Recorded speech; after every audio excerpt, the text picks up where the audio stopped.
Hello, नमस्कार है आप सभी का। स्वागत है आपके अपने यूट्यूब परिवार इसरो इंडिया पर। ठीक है। और ये जो प्लेटफॉर्म है ये आपकी इंग्लिश सब्जेक्ट से रिलेटेड किसी भी प्रकार का कोई डाउट, किसी भी प्रकार की कॉन्सेप्ट को क्लियर करना और हर एक कॉम्पिटिटिव एग्ज़ाम्स के लिए ये आपके लिए बेहतर साबित होगा। और हम भी मेहनत कर रहे हैं और आप भी इस परिवार के साथ में जुड़ के हमारे साथ में मेहनत कीजिए। और मैं आपको पक्का विश्वास दिलाता हूँ कि आप आने वाले एग्ज़ाम में बहुत बेहतर कर पाएंगे और इंग्लिश सब्जेक्ट में बहुत बेहतरीन अंक हासिल कर पाएंगे। आज आज का जो हमारी क्लास रहने वाली है वो हमने एक नया बैच शुरू किया है, the complete English grammar batch, zero to hero level का। ठीक है। और इस बैच के अंदर हम इंग्लिश ग्रामर के हर एक टॉपिक को बहुत बेहतरीन तरीके से, बिल्कुल बेसिक लेवल से, आसान भाषा में, बाइलिंगुअल भाषा में समझने वाले हैं। ठीक है। और हमने इस बैच की एक क्लास ले ली है, एक सेशन ले लिया है और उस सेशन को मैं आपको सुझाव देना चाहूँगा। मेरा रिकमेंडेशन ये रहेगा कि आप पहले क्लास 1 को देखें, तभी है आपको आज की जो हमारी क्लास 2 है ये आपको समझ आने वाली है। इसलिए मेरा सुझाव रहेगा और सबसे पहले आप क्लास 1 देख के आएँ, तभी आपको आगे की जानकारी वो समझ आएगी। ठीक है। आज की क्लास में हम ये देखेंगे कि हम जो सबसे पहले मैंने आपको आउटलाइन समझाई थी क्लास 1 के अंदर, और आज उस आउटलाइन के माध्यम से, यानी कि उस माइंड मैपिंग के माध्यम से हम इंग्लिश ग्रामर को किस प्रकार से पढ़ने वाले हैं वो आज अपन इस क्लास में जानेंगे। यानी कि व्याकरण को जो हमने शुरू किया है, ग्रामर, इंग्लिश की ग्रामर है जो हमने शुरू किया है, उसको किस तरीके से पढ़ेंगे। ठीक है। उसका माइंड मैप जो क्लास 1 में बनाया गया था। ठीक है। और अब किस चीज़ को किस लेवल पे और कब पढ़ेंगे, इसकी जानकारी आज हम इस क्लास के माध्यम से देंगे। और ऐसा नहीं है केवल ये एक ग्रामर पढ़ने का माध्यम नहीं है, हालांकि छोटी छोटी बेसिक जानकारी भी इसके अंदर आपको देखने को मिलेगी। सीधे प्रश्न आपकी एग्ज़ाम में छपेंगे। ठीक है। और मैं ये भी कहता हूँ कि ये जो बेसिक जानकारियाँ हैं या फिर छोटी छोटी जो जानकारियाँ जो हमें जानना ज़रूरी होता है, लेकिन कोई भी सबसे पहले ये सामान्य और बेसिक जानकारी जो क्लियर नहीं होगी, तब तक हम किसी भी प्रकार के कॉन्सेप्ट को और किसी भी प्रकार के टॉपिक को क्लियर नहीं कर पाएंगे। इसलिए जो क्लास 1 और क्लास 2 लगातार सीक्वेंस से आप देखना, आपके बहुत सारे कॉन्सेप्ट क्लियर हो जाएंगे और इंग्लिश ग्रामर की सारी मैपिंग आपके दिमाग में बैठ जाएगी कि हाँ, ग्रामर है वो किस लेवल से पढ़ी जाती है, कहाँ से ग्रामर को पढ़ना शुरू किया जाता है। ठीक है। ऐसा नहीं है सीधा आए, हेलो नमस्कार साथियों स्वागत है, और सीधी क्लास शुरू कर दी। आज हम नाउन पढ़ेंगे, नाउन की परिभाषा बोल दी और नाउन की टाइप बता दिए, इस तरीके से टॉपिक को वो कंप्लीट कर देते हैं, 5 मिनट लगते। ऐसा नहीं होता है। ठीक है। हर एक कॉन्सेप्ट को क्लियर करना है और आपको एग्ज़ाम में बेहतर कुछ करना है तो आपको बिल्कुल जीरो लेवल से सीखना होगा। ठीक है। और हमारा यही प्रयास है कि हम जो जानकारी हमें जानना ज़रूरी है और कोई बता नहीं रहा है, ठीक है, पेड कोर्सेज के अंदर भी टांका लगा के पढ़ाया जा रहा है। किसी भी प्रकार का जो बेस हमें मजबूत करने की आवश्यकता है कोई नहीं पढ़ा रहा है। इसलिए हमने एक मुहिम शुरू की, the complete batch free of cost. आपके अपने यूट्यूब परिवार इसरो इंडिया पर आपको एक बेहतरीन और सही प्लेलिस्ट बना के पूरे बैच की रिकॉर्डिंग्स आपको, सेशंस आपको यहाँ पर प्लेलिस्ट के माध्यम से आप सीक्वेंस वाइज सही तरीके से देख सकते हो। और मैं आपको पक्का वादा दिलाता हूँ कि आप आने वाले एग्ज़ाम में इस बैच के माध्यम से बेहतर कर पाएंगे। और ये हर एक एग्ज़ाम के लिए है, चाहे वो सेंटर लेवल का हो चाहे वो स्टेट लेवल का हो, हर एक एग्ज़ाम के लिए ये इंग्लिश ग्रामर जिस भी पेपर के अंदर आती है उनके लिए इम्पोर्टेंट है।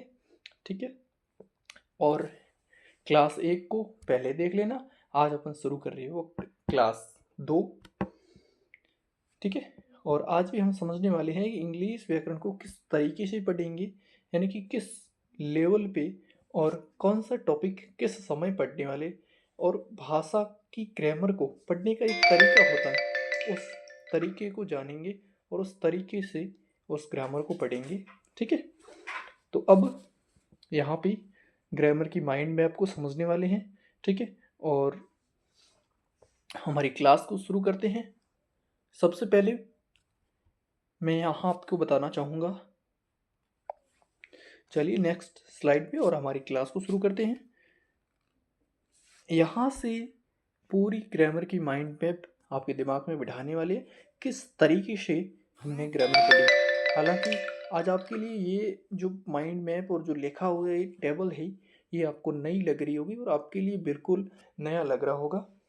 ठीक है, तो मैं आपको सुझाव देना चाहूँगा कि आप क्लास फर्स्ट यानी क्लास 1 वो आपको पहले देखनी पड़ेगी, तब आपको ये टेबल भी समझ में आएगी। और टेबल समझ में आने के बाद में आज की जो क्लास है उस सारी क्लास का सार आपको इसी टेबल के माध्यम से समझ में आएगी। और इस टेबल को समझने से पहले इस टेबल की बेस के लिए आपको क्लास 1 देखनी पड़ेगी। चलिए आज की क्लास को शुरू करते हैं। क्लास नंबर 1 में हमने ये जाना था, अभी जो लिखा हुआ दिख रहा है आपको, डिस्कोर्स क्या होता है, सेंटेंस क्या होता है ये भी हमने जाना, क्लोज क्या होता है ये जाना, फ्रेज क्या होता है ये जाना, वर्ड क्या होता है ये जाना, मॉर्फिम क्या होता है ये जाना, और फनीम क्या होता है ये जाना। ठीक है, और फिर हमने इनको हिंदी में क्या कहते हैं और इनकी जो वन वर्ड में कह सकते हो या फिर शॉर्ट में इनकी जो डेफिनेशंस भी जानी। डिस्कोर्स क्या होता है, ठीक है, सेंटेंस क्या होता है, क्लोज क्या होता है, फ्रेज क्या होता है, वर्ड क्या होता है, मॉर्फिम क्या होता है, फनीम क्या होता है, ये सभी हमने बिल्कुल बेसिक लेवल से क्लास 1 में जाना। और अब हम जानने वाले हैं, आज हम जानने वाले हैं इन सभी लिंग्विस्टिक यूनिट्स की टाइप के बारे में। ठीक है भाई, डिस्कोर्स की अपने आप में कोई टाइप नहीं होती है, लेकिन डिस्कोर्स क्या होता है इसको ग्रामर के अंदर एनालिसिस करने के लिए या फिर इसको जो पहचान करने के लिए इनकी टर्मिनोलॉजी होती है जो टेनर, मोड और डोमेन के रूप में काम करती है। ठीक है, और मुझे लगता है आपको ये लिखा हुआ दिख नहीं रहा होगा, तो मैं इसको जूम करके आपको दिखा दूँ। ठीक है, तो यहाँ पे सबसे पहले हम डिस्कोर्स के बारे में जानेंगे। तो सबसे पहले मैं आपको बता दूं, यहाँ पे डिस्कोर्स डिस्कोर्स की अलग से कोई टाइप नहीं होता है डिस्कोर्स का। ठीक है, कोई टाइप नहीं होता है, लेकिन इसको एनालिसिस अपन करते हैं तो वो ग्रामर के लेवल पे हम बात करेंगे तो वो टेनर पे, ठीक है, मोड पे और डोमेन पे। ठीक है, टेनर का मतलब क्या होता है कि वह जो डिस्कोर्स है, यानी कि जिस चीज़ के बारे में हम बात कर रही है, बहुत सारे सेंटेंसेस मिला के एक डिस्कोर्स बनता है। तो वो डिस्कोर्स जिसकी बोलने की टोन क्या है या फिर वो किस टोन के रूप में हम यूज़ कर रहे हैं। ठीक है, जैसे अपन अलग अलग व्यक्ति है जो अलग अलग टोन्स में बात करता है, कभी वो गुस्से में बात करता है, कभी वो खुश होकर बात करता है, कभी सामान्य तरीके से बात करता है। तो बात करने की अलग अलग टोन्स होते हैं। वैसे ही भाषा के अंदर भी किसी भी बात को कहने की टोन होती है, तो वो टोन किसके क्षेत्र के अंदर आती है, डिस्कोर्स के अंदर आती है। यानी कि ये जो डिस्कोर्स का मतलब जो कही गई बात है वो किस टोन में कही गई है, किस रूप में कही गई है, ये होता है टोन। ये एक एनालिसिस करने की टर्मिनोलॉजी है, टोन को पहचानने की टर्मिनोलॉजी है। ठीक है, फिर बात करेंगे मोड। अब किसी भी डिस्कोर्स को एनालिसिस करने के लिए एक टर्मिनोलॉजी पे काम लेते हैं मोड। अब मोड क्या होता है इसको हम समझने का प्रयास करते हैं। मोड का मतलब होता है, ठीक है, मोड का मतलब होता है कि वो किस रूप में जो डिस्कोर्स हमने दिया है या जो कुछ बात कही है वो किस रूप में कही है, लिखित रूप में कही है या फिर मौखिक रूप में कही है, वोकल्स के माध्यम से कही है, वर्बल के माध्यम से कही है, ओरल के माध्यम से कही है या फिर रिटन फॉर्म में कही है, तो वो होता है मोड। मोड के बाद में आता है डोमेन। डोमेन का मतलब होता है कोई भी बात हम करते हैं तो वो बात, डोमेन का अर्थ होता है क्षेत्र, ठीक है, डोमेन का अर्थ होता है क्षेत्र। और हम जो भी बात करते हैं, जो भी डिस्कोर्स करते हैं, वो अलग अलग क्षेत्र में करते हैं। अलग अलग क्षेत्र का मतलब, जैसे आप एक अखबार की न्यूज़ को देखते हो तो उसके अंदर अलग अलग डोमेन्स होते हैं, अलग अलग क्षेत्र। कौन कौन से, जैसे खेल जगत है या फिर खेल से रिलेटेड अलग से डिस्कोर्स आता है, यानी खेल से संबंधित न्यूज़ हो, चाहे वो राजनीति से संबंधित न्यूज़ हो या धर्म से, समाज से, है ना। तो अलग अलग क्षेत्र से, अलग अलग डोमेन से आपकी न्यूज़ बनती है, ठीक है। तो वो न्यूज़ के अंदर हर एक खबर अपने आप में क्या होता है, डिस्कोर्स क्या होता है, ठीक है। और वो अलग अलग क्षेत्र की डिस्कोर्स कहलाती है। यानी कि कोई खेल से संबंधित बता रहा है तो कोई घटनाओं से संबंधित बता रही है, कोई समाज की में घटित घटनाओं के बारे में बता रहा है, ठीक है, और कोई अर्थशास्त्र की बता रहा है, कोई राजनीति के बारे में बता रही है। तो ये जो सारी न्यूज़ होती है, हर एक न्यूज़ अपने आप में एक पूरा डिस्कोर्स होती है, ठीक है। डिस्कोर्स का मतलब होता है कि वो पूरी बात जिसके माध्यम से हम है जो विचारों को आदान प्रदान करते हैं, बातचीत करने में, काम में जो भी चीज़ सारी बात है उसको अपन डिस्कोर्स कहते हैं। और ये डिस्कोर्स को एनालिसिस करने की तरीके होते हैं। आई होप आपको समझ में आएगा। टेनर का मतलब होता है जिस टोन में हम बात करते हैं वो होती है टेनर। मोड का मतलब होता है लिखित फॉर्म या फिर रिटन फॉर्म में, ठीक है। और डोमेन का मतलब होता है किस क्षेत्र से संबंधित है, खेल जगत से है, राजनीति से है या समाज से संबंधित है, धर्म से संबंधित है, ठीक है, किस क्षेत्र से संबंधित ये जो डिस्कोर्स, ये बात कही जा रही है। आई होप आपको टर्मिनोलॉजी डिस्कोर्स के बारे में समझ में आ गई होगी। और हम जब ग्रामर पढ़ेंगे तो हमारे ग्रामर के अंदर इस डिस्कोर्स का कोई रोल नहीं रहेगा। ये क्लास फर्स्ट के अंदर मैंने आपको बताया कि ग्रामर के अंदर हम कौन कौन सी है जो क्षेत्र के रूप में हमें जो पढ़ने वाले हैं, या फिर कौन कौन से टॉपिक हम ग्रामर के अंदर पढ़ेंगे, ठीक है। तो ग्रामर में हम पढ़ेंगे, मैं एक बार वापस आपको सामान्य जानकारी के लिए बता दूं, हम ग्रामर में पढ़ेंगे वो यहाँ से पढ़ेंगे, सेंटेंस पढ़ने वाले हैं ग्रामर के अंदर। सेंटेंस को पढ़ेंगे हम, ठीक है, ग्रामर में सेंटेंस को पढ़ेंगे, क्लोज को पढ़ेंगे, फ्रेज को पढ़ेंगे और वर्ड को पढ़ेंगे। यानी कि हमारी जो ग्रामर चलती है वो सेंटेंस, क्लोज, फ्रेज और वर्ड लेवल तक चलती है। तो हम यहीं तक ही पढ़ेंगे। ये हमने कल जाना, लेकिन आप नए जुड़े हो तो मैं वापस आपको क्लियर कर दूं, ठीक है। अब अपन बात करते हैं, वो करेंगे डिस्कोर्स के बाद में सेंटेंस की। किसकी बात करेंगे, सेंटेंस की। सबसे पहले सेंटेंस की टाइप्स के बारे में बात करेंगे, ठीक है, सेंटेंस की टाइप के बारे में बात करेंगे। अब हम जानेंगे सेंटेंस के बारे में, ठीक है। डिस्कोर्स के अपने आप में कोई टाइप्स नहीं होते हैं, लेकिन सेंटेंस के टाइप होते हैं। और ये टाइप क्लोज के अकॉर्डिंग होता है, ठीक है। और इन टाइप्स को हम पढ़ते हैं क्लोज के अकॉर्डिंग। यानी क्लोज के अनुसार सेंटेंस के 3 टाइप्स होते हैं, सिंपल सेंटेंस, कंपाउंड सेंटेंस और कॉम्प्लेक्स सेंटेंस। अब सबसे पहले सेंटेंस को जानने से पहले मैं आपको बता दूं कि यहाँ पे ये जो क्लोज लिखा हुआ है, क्लोज के अंदर क्लोज की टाइप्स में आप देखोगे मैन क्लोज और subordinate close. Subordinate close, man close का मतलब होता है मुख्य उपवाक्य, ठीक है, और सबऑर्डिनेट का मतलब होता है आश्रित उपवाक्य, ठीक है। अब आश्रित उपवाक्य के अंदर आपकी नाउन क्लोज आपको देखने को मिलेगी, एडजेक्टिव क्लोज आपको देखने को मिलेगा और एडवर्ब क्लोज आपको देखने को मिलेगा। यानी कि सबऑर्डिनेट क्लोज होते हैं हमेशा ही, ध्यान रखना, नाउन क्लोज आपको देखने को मिलेगा वो हमेशा ही सबऑर्डिनेट क्लोज होता है, एडजेक्टिव क्लोज हमेशा ही सबऑर्डिनेट क्लोज होता है, एडवर्ब हमेशा ही सबऑर्डिनेट क्लोज होता है, ठीक है। अब मैं आपको यहाँ पर क्लियर कर दूँ दिख रहा है आपको क्लोज। क्लोज की दो टाइप होती है, A main clause, B subordinate clause. अब यहाँ पे हम बात करेंगे सेंटेंस के टाइप में।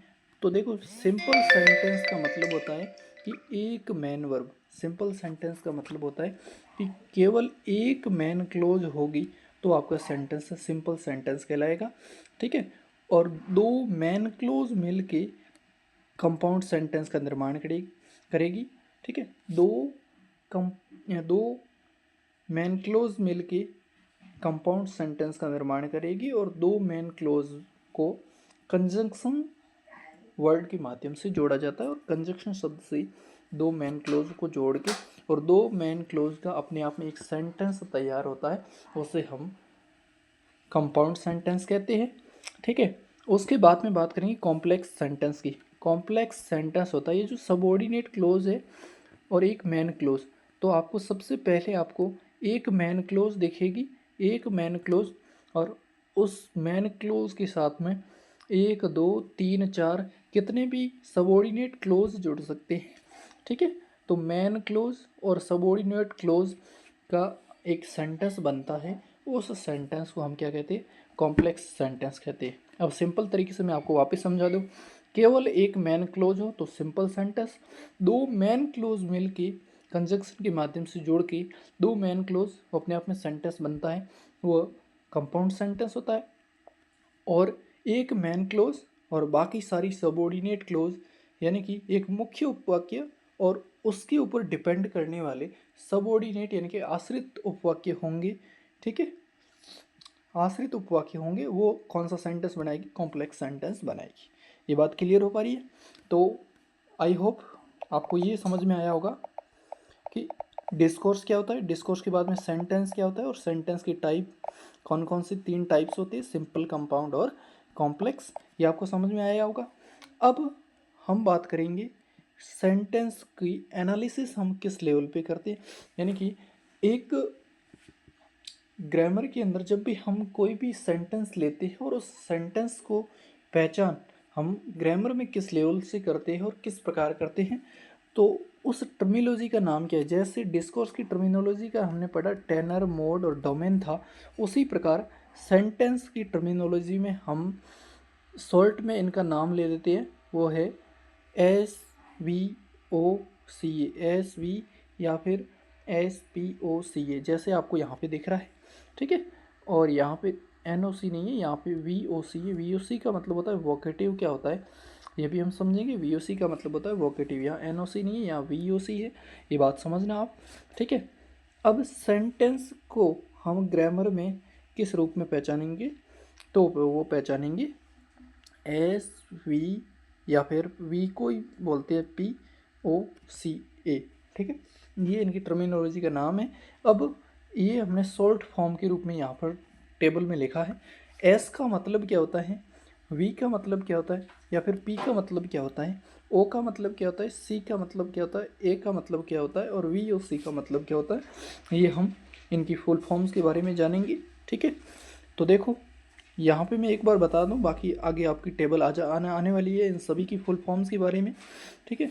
और ये जो फुल फॉर्म है, इनके जो छोटे रूप है, ये आपकी ग्रामर की एनालिसिस करने में और ग्रामर की एनालिसिस करते समय संकेत चिन्ह के रूप में बहुत महत्व रखता है और हम इसको यूज करते हैं। तो इनके शॉर्ट फॉर्म के बारे में पता नहीं होगा तो आप समझ नहीं पाएंगे, ठीक है। तो शॉर्ट फॉर्म में बात करेंगे। जैसे हम बात करते हैं एक सेंटेंस में एनालिसिस करते समय, हम बात करते हैं कि ये सब्जेक्ट है, ये वर्ब है, ये कॉम्प्लीमेंट है, ये ऑब्जेक्ट है, ये एडवर्बियल है, ये वोकेटिव है ना। तो जब हम सब्जेक्ट की एनालिसिस करते हैं तब हम एस संकेत चिन्ह को यूज़ करते हैं। जब हम वर्ब की पहचान करते हैं, वर्ब को आइडेंटिफाई करते हैं, तो उसको संकेत चिन्ह के रूप में वी लिख देते हैं। और वर्ब का ही दूसरा नाम होता है प्रेडिकेट। वर्ब का ही दूसरा नाम होता है प्रेडिकेट, ठीक है। वर्ब का ही दूसरा नाम होता है प्रेडिकेट, ठीक है। Predicator, sorry predicator. वर्ब का ही दूसरा नाम होता है प्रेडिकेटर, ठीक है। और ओ का मतलब होता है ऑब्जेक्ट, सी का मतलब होता है कॉम्प्लीमेंट, और ए का मतलब होता है एडवर्बियल। अब ये क्या होता है, इनको अगली क्लास में जानेंगे। आज आपको सब्जेक्ट के रूप में, सब्जेक्ट के लिए शॉर्ट फॉर्म में हम एस का यूज़ करते हैं। वर्ब यानी कि क्रिया के लिए हम शॉर्ट फॉर्म में वी का, और वर्ब यानी कि क्रिया का ही दूसरा नाम है प्रेडिकेटर, ठीक है। और प्रेडिकेटर, और दूसरा है ओ का मतलब होता है ऑब्जेक्ट, ऑब्जेक्ट का मतलब होता है कर्ता। तो कर्ता के लिए हम शॉर्ट फॉर्म में किसका यूज़ करते हैं, वो करते हैं ओ का। और सी का मतलब क्या होता है, सी का मतलब होता है कॉम्प्लीमेंट, जिसका हिंदी अर्थ होता है वो होता है पूरक, ठीक है। और सी हम कॉम्प्लीमेंट के लिए यूज़ करते हैं। और एडवर्बियल के लिए हमें जो यूज़ करते हैं वो यूज़ करते हैं एक। ये अपने हो गए संकेत चिन्ह। जब भी हम सेंटेंस को पहचानेंगे तब हम ये टर्मिनोलॉजी काम में लेंगे। यानी कि अब आपको ये पता चल गया अभी सेंटेंस लेवल पे हम जब भी देखो कोई भी वाक्य हम लिखते हैं तो कभी तो उस वाक्य के अंदर आए हुए शब्द को कभी हम नाउन कह देते हैं, कभी वर्ब कह देते हैं, ठीक है। और कभी हम उसको एडजेक्टिव कहते हैं, कभी प्रोनाउन कह देते हैं, ठीक है। कभी उसको प्रेडिकेटर कह देते हैं, कभी वर्ब कह देते हैं, कभी ऑब्जेक्ट कहते हैं, कभी प्रोनाउन कह देते हैं, कभी इंटरजेक्शन कंजक्शन कह देते हैं। तो उस शब्द को कब किस जगह बोला जाता है और किस लेवल पे हम एनालिसिस कर रहे होते हैं तब हम उसको सब्जेक्ट बोलते हैं। किस लेवल पे हमें जो एनालिसिस कर रहे होते हैं तब उसको नाउन बोला जाता है, प्रोनाउन बोला जाता है, adjective, adverb, preposition, conjunction, interjection, verb, particle.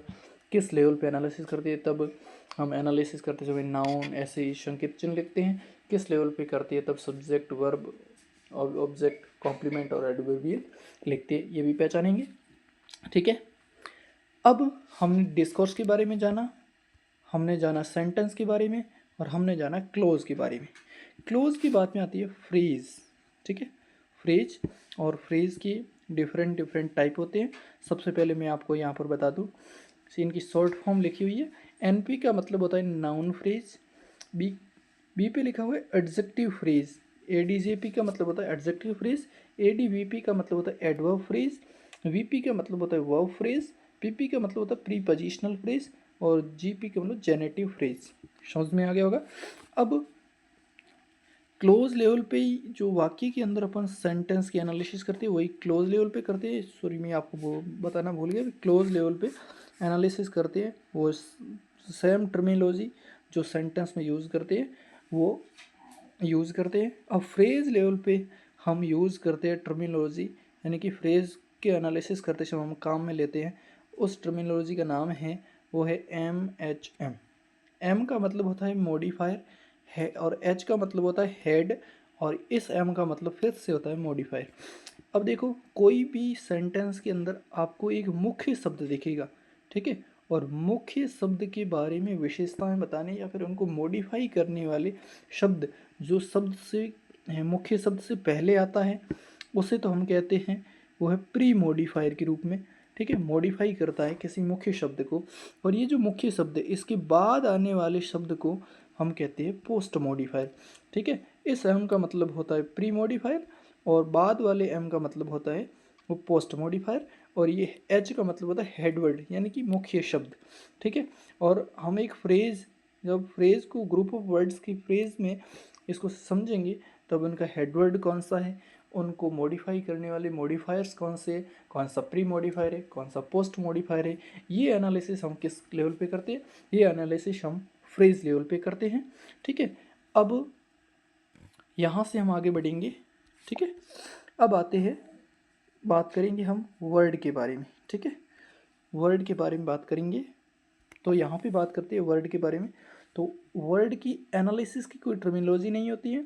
Morpheme और फनीम ये हमारी ग्रामर की पढ़ाई में काम नहीं आएंगे, इसलिए हम इनके बारे में बात नहीं करेंगे क्योंकि क्लास भी लंबी हो जाएगी और इनकी ग्रामर के अंदर हमारा यूज नहीं होता। ये फोनेटिक्स पढ़ते हैं तब इनका यूज़ किया जाता है, ठीक है। अब अपन बात करते हैं वर्ड की। वर्ड की कोई एनालिसिस करने की टर्मिनोलॉजी नहीं होती है, लेकिन इस वर्ड की बहुत सारे टाइप बना दिए जिसे हम इंग्लिश में पार्ट्स ऑफ स्पीच के रूप में पढ़ते हैं, ठीक है।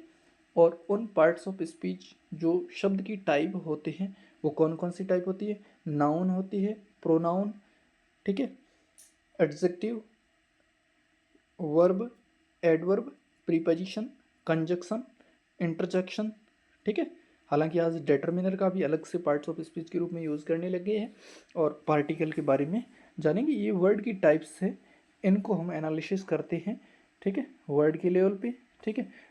ठीक है, जब भी अपन सेंटेंस के अंदर बात करते हैं भाई ये शब्द आपका नाउन बन गया, ये शब्द आपका वर्ब बन गया, ये शब्द आपका प्रोनाउन बना है, ये शब्द आपका एडवर्ब बना है, ये प्रीपोजिशन बन गया, ये इंटरजेक्शन बन गया, ये कंजक्शन बन गया, ये पार्टिकल बन गया, ये किस लेवल पे एनालिसिस करते हैं, तो ये हम करते हैं शब्द लेवल पे, ठीक है। यानी कि वर्ड पे लेवल पे जब शब्द को अपन पहचान रहे होते हैं तब हम किस टर्मिनोलॉजी का यूज़ करते हैं, वो पार्ट्स ऑफ स्पीच की पहचान या फिर पार्ट्स ऑफ स्पीच के संकेत के रूप में नाम देते हैं, ठीक है। अब हम बात करेंगे किसके बारे में, मॉर्फीम और फनीम। ये हमारे ग्रामर के अंदर यूज नहीं होंगे, इसलिए इनके एनालिसिस नहीं करते हुए इसके शॉर्ट फॉर्म में मैं इनकी टाइप्स के बारे में बता दूं। मॉर्फीम दो टाइप के होते हैं, एक फ्री मॉर्फीम और एक बाउंड मॉर्फीम होता है। दूसरा है फनीम। फनीम के दो टाइप कह सकते हो आप, एक होता है वोवेल लेवल, ठीक है, जिसमें मोप्थोंग, मोनोप्थोंग और डिप्थोंग ये फोनेटिक्स के अंदर यूज होते हैं, ठीक है। और एक कॉन्सोनेंट यानी कि ध्वनि विज्ञान से संबंधित है फनीम और मॉर्फीम। इसके बारे में इतनी जानकारी रखनी, इनकी टाइप, फ्री और बाउंड याद रख लेना। मॉर्फीम की, फनीम की वोवेल और कॉन्सोनेंट, मोनोप्थोंग और डिप्थोंग ये फोनेटिक्स से रिलेटेड है, ये इतना ध्यान रख लेना। बाकी इसमें कोई ज़्यादा जानकारी वो आपको नहीं रखनी है, ठीक है। अब सारी माइंड मैप मुझे लगता है कि आपको क्लियर हो गया होगा। एक बार मैं वापस आपको बता दूं, सबसे पहले हमने डिस्कोर्स के बारे में जाना और उसकी टर्मिनोलॉजी के बारे में जाना, इसकी कोई टाइप नहीं होती है, ठीक है। फिर सेंटेंस के बारे में हमने जाना, इस simple sentence, compound, complex sentence, फिर एसवीओ से में सेंटेंस की पहचान करते हैं अपन। क्लोज पे, एसवीओ से लेवल पे हम पहचान करते हैं। इनकी दो टाइप होती है क्लोज की, मैन क्लोज, मैन क्लोज होता है, एक सबॉर्डिनेट क्लोज होता है, एक मैन क्लोज होता है आपका, एक सबॉर्डिनेट क्लोज होता है। सबॉर्डिनेट क्लोज के अंदर भी अलग अलग टाइप होते हैं, noun close, adjective close, adverb close, ठीक है। फिर हम बात करते हैं फ्रेज लेवल पे। फ्रेज लेवल को एमएचएम लेवल पे पहचान करते हैं, ये नाउन फ्रेज है, एडजेक्टिव फ्रेज है, एडवर्ब फ्रेज है, वर्ब फ्रेज है, प्रीपोजिशनल फ्रेज, जेनेटिव फ्रेज, ये फ्रेज की टाइप हमने पढ़ी। फिर हमने बात की वर्ड के बारे में। वर्ड में हमने पार्ट्स ऑफ स्पीच के बारे में जाना, इसकी कोई टर्मिनोलॉजी तो नहीं होती लेकिन पार्ट्स ऑफ स्पीच होती है, जिसमें हमें नाउन है, प्रोनाउन है, एडजेक्टिव है, एडवर्ब है, प्रीपोजिशन है, कंजक्शन है, वर्ब है, इंटरजेक्शन है, पार्टिकल है, डिटरमिनर है, इन सभी के बारे में वर्ड लेवल पे हमने जाना। फिर बात करते हैं मॉर्फीम के बारे में। मॉर्फीम की दो टाइप होती है, एक फ्री मॉर्फीम होता है, एक बाउंड मॉर्फीम होता है, ठीक है। क्या होता है फ्री और क्या होता है बाउंड, ये आपको अभी जानने की आवश्यकता नहीं है क्योंकि ये हमारे ग्रामर के क्षेत्र में नहीं आ रही है, ठीक है। हमारी ग्रामर और सेंटेंस, क्लोज, फ्रेज और वर्ड लेवल से ही चलेगी। मॉर्फीम और फनीम के बारे में इतनी जानकारी बहुत है, इनकी टाइप्स के बारे में जानकर रखना। आई होप ये माइंड मैप और ये टेबल आपको समझ में आई होगी, ठीक है।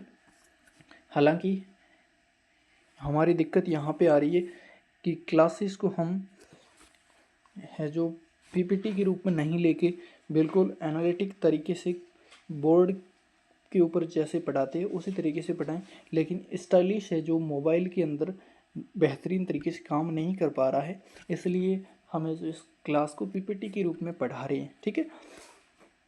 और आई होप मेरी जो एनालिसिस करने के तरीके से आपको पीपीटी के अंदर भी एक क्लास समझ में आ रही होगी, ठीक है। अब हम बात करेंगे अगली जानकारी के बारे में, ठीक है। अगली जानकारी आती है, वो आती है एब्रीविएशंस। नाम दिख रहा है बहुत बड़ा आपको, क्या होता है एब्रीविएशंस, इसके बारे में हम जानेंगे। एब्रीविएशन क्या होता है? एब्रीविएशन का अर्थ होता है कि संक्षिप्त रूप यानी कि छोटे रूप। देखो, हम जब भी किसी सेंटेंस की, किसी शब्द की एनालिसिस करते हैं तो हम जो एनालिसिस टर्मिनोलॉजी है उस तरीके को, ठीक है, पूरे जैसे हम किसी सब्जेक्ट, कोई भी वर्ड है और उस वर्ड किसी सेंटेंस के अंदर सब्जेक्ट बन रहा है तो उस सेंटेंस में सब्जेक्ट पूरा वर्ड ना लिख करके उसको दर्शाने के लिए सब्जेक्ट के छोटे रूप को हम किस तरीके से यूज़ में लेते हैं, ठीक है, उसके लिए हम कौन से संकेत चिन्ह यूज़ में लेते हैं उसके बारे में हम जानेंगे। तो देखो यहाँ पे कुछ एब्रीविएशंस यानी कि भाषा के अंदर सेंटेंस से वर्ड लेवल पे, क्लोज लेवल पे, फ्रेज लेवल पे एनालिसिस करने के लिए किन किन शब्दों के शॉर्ट रूप, छोटे रूप बना दिए गए हैं ताकि कोई भी सेंटेंस अपन एनालिसिस कर दे तो सारा काम हौच पौच नहीं हो जाए, ठीक है, और सारा काम है वो हमें समझ में आए, इसके लिए छोटे रूप बना दिए गए ताकि एनालिसिस करें तो हम इन संकेत चिन्हों के माध्यम से उस टर्मिनोलॉजी को भी समझ पाए और हम बेहतरीन तरीके से समझ पाए किसी भी सेंटेंस और किसी भी फ्रेज क्लोज लेवल की एनालिसिस, ठीक है। अब हम बात करते हैं कि जब हम वाक्य के अंदर सब्जेक्ट के एनालिसिस करेंगे तो उसकी शॉर्ट रूप में आपको देखने को मिलेगा, वो या तो आपको नॉर्मल एस लिखा हुआ दिखेगा या फिर एस यू बी, ये इस सब्जेक्ट की शॉर्ट रूप है, ठीक है। ऐसे ही ऑब्जेक्ट के बारे में जानेंगे तो ये है ऑब्जेक्ट का ओबीजे या फिर ओ के रूप में आपको देखने को मिलेगा। वर्ब का शॉर्ट रूप या फिर एब्रीविएशन है वो केवल वी। सिंगुलर वर्ब का है एस वी, प्लूरल वर्ब का है वो है पी वी, नाउन का है एन, ठीक है। सिंगुलर नाउन का है वो है एस एन, प्लूरल नाउन का है पी और एन के रूप में, प्रोनाउन का पी के रूप में, सिंगुलर प्रोनाउन का एस पी के रूप में, प्लूरल प्रोनाउन का पी पी के रूप में, ठीक है। हालांकि पी पी का यूज़ तो अपन प्रीपोजिशनल फ्रेज के लिए भी करते हैं। अब बात करेंगे एडजेक्टिव का एडीजी के रूप में, एडवर्ब का एडीवी के रूप में, प्रीपोजिशन का पीआरईपी के रूप में, हेल्पिंग वर्ब का एचवी के रूप में, मेन वर्ब का एमवी के रूप में, ठीक है। और वर्ब की फर्स्ट फॉर्म वर्ब के लिए वी और नीचे वन लिख देंगे, और वर्ब की सेकंड फॉर्म के लिए वी टू, और वर्ब की थर्ड फॉर्म के लिए वी थ्री, और ऑक्सिलरी वर्ब यानी कि सहायक क्रियाओं के लिए ए यू एक्स ऑक्सिलरी वर्ब के लिए, अनकाउंटेबल नाउन के लिए यू एन, ठीक है, और सिंगुलर काउंटेबल नाउन के लिए singular countable noun, plural countable के नाउन के लिए P C N, singular countable noun के लिए एस सी एन का यूज़ करते हैं। ये आपके शॉर्ट संकेत चिन्ह हैं, जब भी सेंटेंस को एनालिसिस करेंगे तब ये हमारे काम आएंगे, ठीक है। ऐसे ही और भी है एब्रीविएशन, छोटे रूप जो हम भाषा में एनालिसिस करते हैं उस समय यूज़ में लेते हैं, तो उस एब्रीविएशंस के बारे में हम बात कर लेते हैं, ठीक है। तो यहाँ पे हम अगली स्लाइड पे चलते हैं। आई होप ये आपको समझ में आएगा एब्रीविएशन क्या होता है। ये टर्मिनोलॉजी के एनालिसिस करने के लिए छोटे रूप है जो हम काम में लेते हैं, उनको बोला जाता है एब्रीविएशन, ठीक है।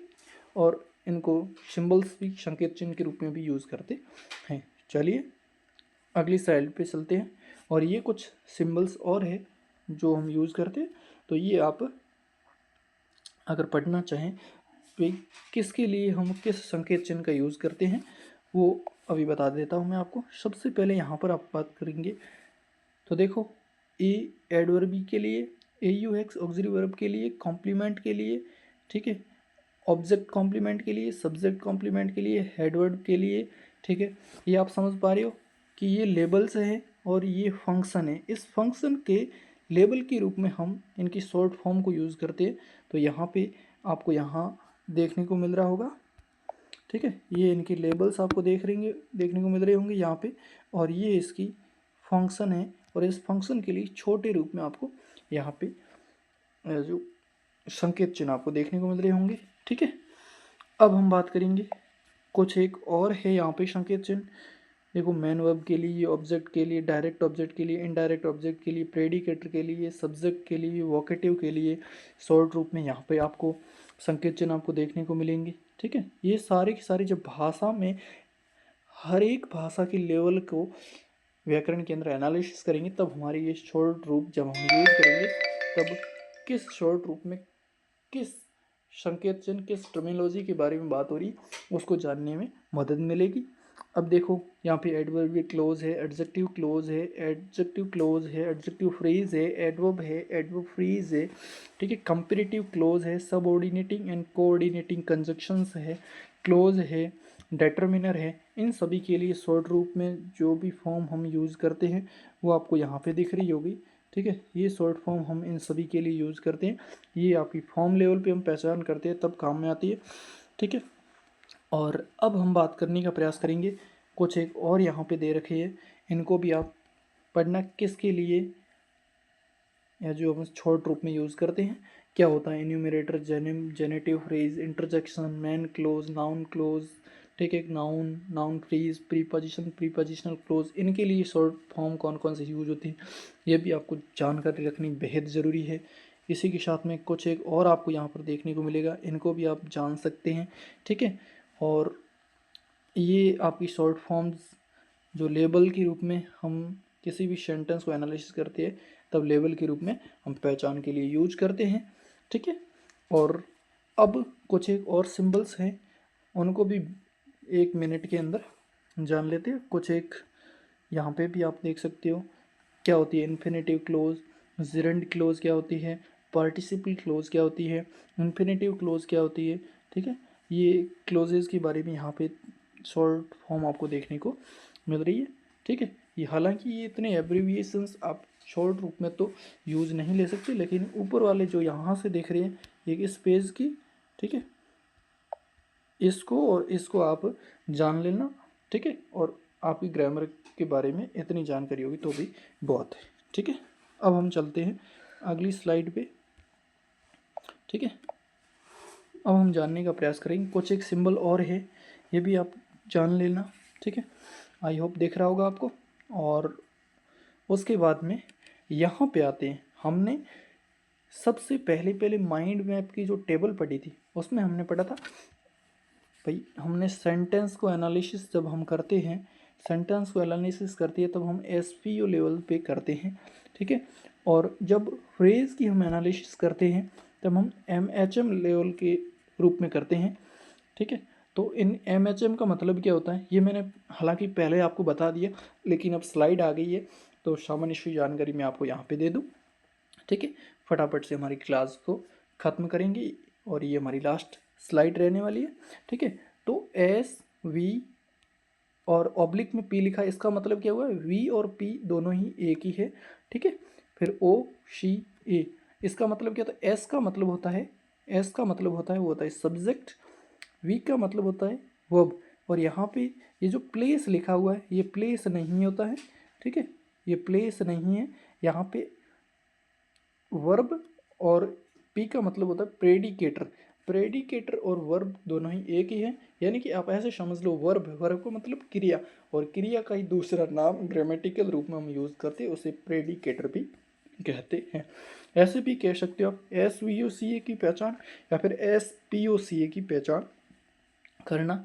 और ये पहचान सेंटेंस लेवल पे हम पहचान करते हैं उसे क्या कहते हैं, उसे कहते हैं एस पी ओ सी ए की पहचान, ठीक है। ये सेंटेंस लेवल पे होता है। क्लोज लेवल पे भी हम पहचान करते हैं तो उस टर्मिनोलॉजी का नाम भी एस पी ओ सी ही है या एस पी ओ सी ही है, ठीक है। अब कोई भी व्याकरण हम पढ़ेंगे तब आपको किसी भी सेंटेंस की पहचान करनी है तो आपको किसी भी टर्मिनोलॉजी का नाम लेना है तो आप लेंगे भी इस सेंटेंस को पहचान करनी तो किस लेवल पे करेगा, तो मैं करूँगा एस वी ओ सी ए की पहचान। यानी कि आपको कोई भी प्रश्न पूछेंगे तो वो प्रश्न पूछेंगे तेरे को एस वी ओ सी ए निकालने आ रही है तो किस लेवल पे, तो वो लेवल है कि हाँ मैंने एस वी ओ सी ए निकालने, तो वो किसी सेंटेंस, किसी वाक्य का निकलेगा या फिर किसी क्लोज के एस वी ओ सी ए निकलेगा। यानी कि कोई भी सेंटेंस है उसकी स्ट्रक्चर को समझना है तो हम एस यू सी ए की यूज़ करते हैं। और फ्रेज को समझना है तो हम किसका यूज़ करते हैं, फ्रेज को समझना है तो हम एम एच एम का यूज़ करते हैं। इसके ऊपर आपको ध्यान नहीं देना है। एम एच एम का मतलब क्या होता है ये मैंने पहले आपको समझा दिया। एम का पहले जो एम आया हुआ है इसका मतलब होता है कि प्री मॉडिफायर, बाद में एम आया है इसका मतलब होता है पोस्ट मॉडिफायर। और एच का मतलब होता है हेड वर्ड, यानी कि मुख्य शब्द, मुख्य शब्द के बारे में एक्स्ट्रा डिटेल ऐड करके और मुख्य शब्द से पहले जो शब्द आया है उसे कहते हैं प्री मॉडिफायर, ठीक है। और मुख्य शब्द के बाद में आके मुख्य शब्द में एक्स्ट्रा डिटेल ऐड कर रहा है उसको कहते हैं पोस्ट मॉडिफायर। ये बात समझ में आ गया, ठीक है। क्या होता है प्री मॉडिफायर, क्या होती है पोस्ट मॉडिफायर, क्या होता है मुख्य वर्ड, ये अभी के लिए सामान्य जानकारी के रूप में आपको समझ में आ गया होगा, ठीक है। और अब हम बात करेंगे, ठीक है, एस वी ओ सी ए, इनका पूरा नाम क्या होता है और इनको हिंदी में किस तरीके से कहते हैं, इनकी हिंदी मीनिंग को भी जानने का प्रयास करेंगे, ठीक है। तो हम यहाँ पे जानने का प्रयास करेंगे। तो देखो, सब्जेक्ट का मतलब होता है कर्ता, हिंदी में इसका अर्थ निकलता है। वर्ब का मतलब होता है क्रिया, और यहाँ पे प्लेस नहीं है, यहाँ पे ये जो वर्ड लेवल पे ही होता है प्रेडिकेटर, यहाँ पे प्लेस अलग से कोई स्थान नहीं है, ये प्लेस कटा दो। ये वर्ब ही होता है जिसका दूसरा नाम होता है प्रेडिकेटर। यहाँ पे से पीपीटी में प्लेस लिख दिया गया, गलत है, ठीक है। और फिर ऑब्जेक्ट, ऑब्जेक्ट का मतलब होता है कर्म, कॉम्प्लीमेंट का अर्थ होता है पूरक, और एडवर्बियल का अर्थ होता है क्रिया विशेषण। यहाँ पे आप समझ पा रही है, ठीक है। ये होती है आपकी एनालिसिस लेवल पे। और एस यू सी का हिंदी मीनिंग क्या होता है ये आपको समझ में आया होगा, ठीक है। और अब बात करेंगे, वो करेंगे MHM का, ठीक है, यानी कि मुख्य वर्ड, मुख्य शब्द, और एक एक्स्ट्रा डिटेल, यानी कि उन सभी के बारे में अन्य जानकारी देने वाले शब्द को हम मॉडिफायर भी कह सकते हैं, ठीक है। तो ये MHM के बारे में हमने जानकारी ले ली होगी, ठीक है। और यहाँ पे हमने ये दे रखे फुल फॉर्म के बारे में। वर्ब, वर्ब का मतलब होता है क्रिया, ऑक्सिलरी वर्ब का मतलब सहायक क्रिया, और मेन वर्ब का मतलब मुख्य क्रिया, ठीक है। ये तो इनकी हिंदी मीनिंग के बारे में जानने का प्रयास किया है हमने। बाकी क्रिया क्या होती है, सहायक क्रिया क्या होती है, मुख्य क्रिया क्या होती है, ये हम कब पढ़ने वाले, जब वर्ब टॉपिक को पढ़ेंगे बेहतरीन तरीके से, तब इन सभी के बारे में जानेंगे। तो आई होप आपको ये क्लास अच्छी लगी होगी, और इसी तरीके से लास्ट तक जुड़े रहना, और बेहतरीन तरीके से बैच को कंप्लीट करवाया जाएगा। और आई होप मैंने मेरे कोशिश से आपको बिल्कुल बेसिक लेवल से और बेहतरीन तरीके से इस सेशन को समझाने का और इस क्लास को समझाने का प्रयास किया होगा, ठीक है।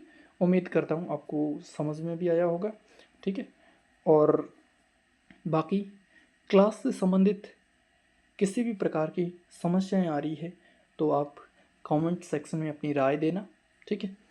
चाहे वो इस क्लास की शूटिंग से रिलेटेड हो, मेरी वॉइस आप तक पहुंच पा रही है, धीमी आ रही है ना, तो किसी भी प्रकार की टेक्निकल इश्यू हो, चाहे इस कम्युनिकेशन करने के लिए किसी भी प्रकार की समस्या अगर क्लास के अंदर आ रही है तो वो आप कमेंट सेक्शन में बता के इस क्लासेस में किस किस प्रकार से सुधार करनी चाहिए, ठीक है। तो वो आप अपने सुझाव दे देना।